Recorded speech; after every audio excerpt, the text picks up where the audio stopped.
This is Brendan from Watto Training, and in this tutorial we take a look at the multi-combination instructor commentary drive requirements. A commentary drive is where you describe in words what you are observing in the road environment and how you are responding to mitigate dangers on the road. A large part of a commentary drive is identifying hazards and describing your response to them. Spotting a hazard in time to take suitable evasive action and avoid a crash is an essential part of safe driving. A hazard can be any possible source of danger on or near the road that could lead to a crash, and it can come from any direction. It could be a child chasing a ball onto the road, parked car door opening, vehicle merging into your lane or stopping suddenly in front of you, slippery road surface after rain. When you conduct your commentary drive, apply the concept of a driving plan. A driving plan will allow you to anticipate hazards, order hazards in importance, and decide what action to take. Operational skills. A commentary drive can also involve describing and demonstrating operational skills such as clutch, accelerator and brake control, gear changing and steering techniques. Commentary drive delivery techniques. Speak clearly. Speaking clearly and effectively can make it much easier to communicate ideas accurately. Slow down your speech. When people are nervous, they often rush. Posture. How we stand or sit influences how confident we look and sound. It also impacts on our breathing and voice control. Breathe. Inhale with your tummy expanding and exhale with your tummy concaving. The throat. The larynx or the voice box hosts your vocal cords. It is imperative that you relax your vocal cords when speaking. Mouth, lips, jaw and tongue. All three work in unison to produce your voice and speech. Eyes. Your eyes are important in conveying meaning. Use them to build trust and project your voice when you are talking. Note, in driver training, however, your eyes are engaged in your scanning routine for safe driving. Don't take your eyes off the road. Keep it simple. Use simple, everyday words and keep your sentences short. Personal pronouns. Use personal pronouns such as I, me, you, us, we, our, and them to make your presentation more personal. Be passionate. Be passionate and convincing. Show your audience what you have to say is important and relevant to them. Slang. Avoid slang and useless words like you know, kinda, very, really. Grammar. Grammar is the whole system and structure of a language. If you use poor grammar, your thoughts and ideas may not come across as clearly as you'd like. Speak with patience, poise, and precision. Think before you speak. Take a moment to think through your ideas and clarify them in your mind before speaking. Inflection. Inflection refers to the pitch and tone patterns in a person's speech, where the voice rises and falls. Practice. Practice when you're alone in the car. Watch examples of YouTube and find a style and sound you can model your own style on. Perfectionism. For those who have it, perfectionism can be a curse that is difficult to shake. It causes us to hesitate when starting something, to second guess ourselves during the process, and to criticize ourselves once we're done. Recognize that you are already enough and you don't need to be perfect to continue making progress towards your goals. Apply the system of vehicle control. The system originated from the Hendon UK Police Academy in 1936 and is still regarded by many as the most effective system for modern drivers.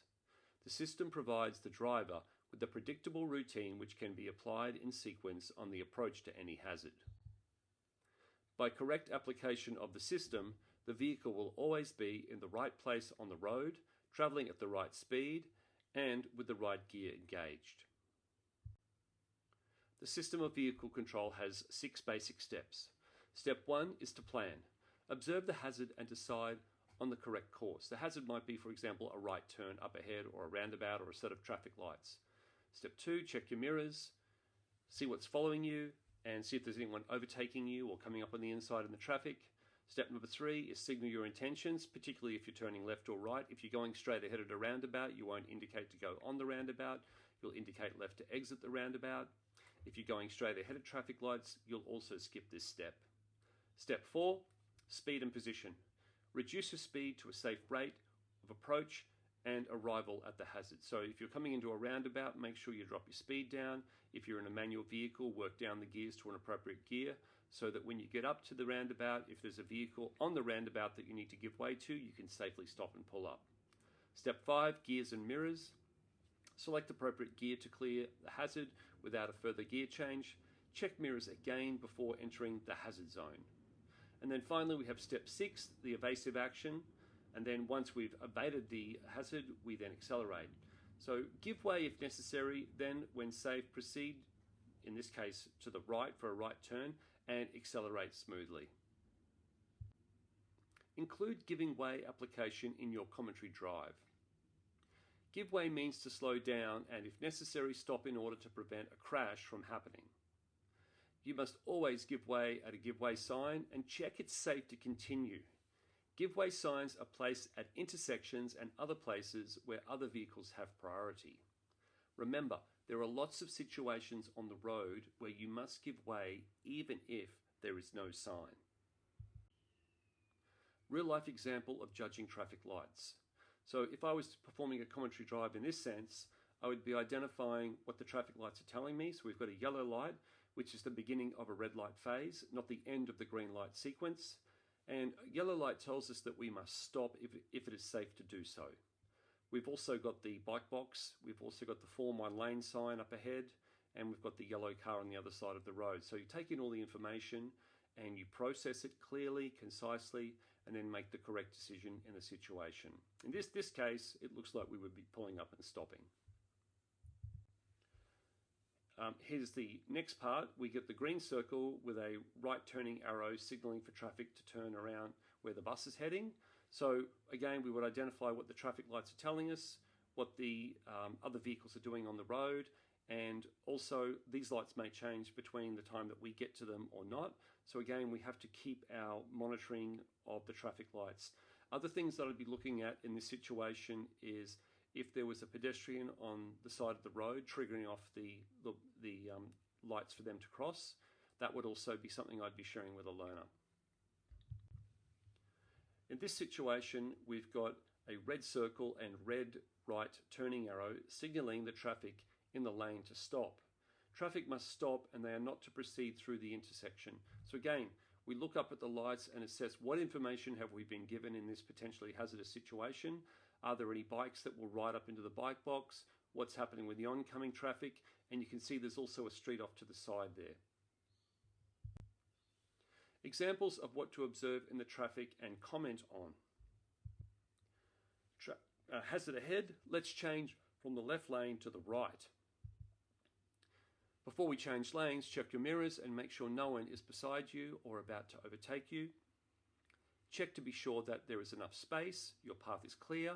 Scan ahead, check mirrors, indicate right.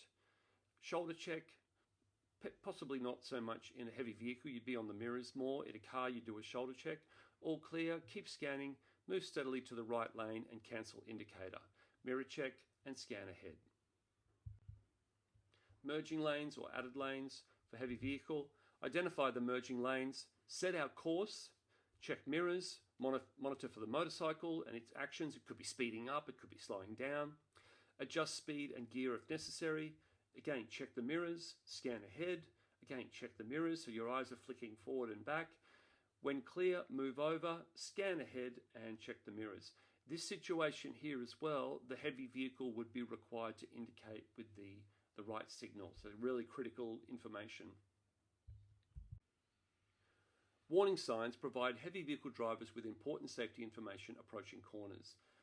These signs are ones that I would use very commonly as I'm communicating with a learner driver on a lesson to look up ahead, interpret what the sign means, and then take action to follow the direction of that sign. So in this case, we've got a tilting truck sign.